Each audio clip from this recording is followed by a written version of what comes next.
Hello বন্ধুরা, আবার চলে এলাম। কিন্তু আমি তোমাদেরকে একটু ঝিঙে আলু পোস্ত করছি শেয়ার করলাম। জানি তোমরা সবাই জানো এই জিনিসটা, এটা খুব কমন খাবার, কিন্তু তাও আমি বললাম সবারই পদ্ধতিতে তো এক নয়, তাই জন্য আমি এরকম করে করি। প্রথমে তেল দিলাম, সর্ষের তেল, তারপরে পাঁচফোড়ন দিলাম, তারপরে ঝিঙেটাকে একটু ভাজা ভাজা করেছি, তারপরে আলুটা একটু সেদ্ধ করে জলটা ফেলে দিয়ে একটু শুকনো লঙ্কা, একটু টমেটো, একটু কাঁচা লঙ্কা দিয়েছি। তারপরে এই যে লাল কাশ্মীরি লঙ্কার গুঁড়োটা দেব,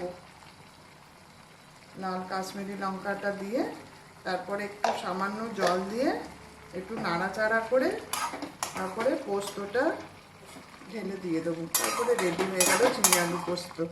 কেমন? আবার পরবর্তীকালে আবার আসবো।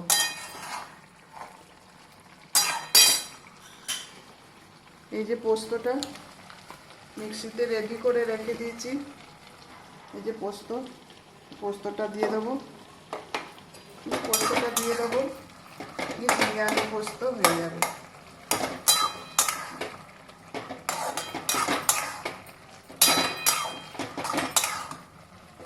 এই যে পোস্ত,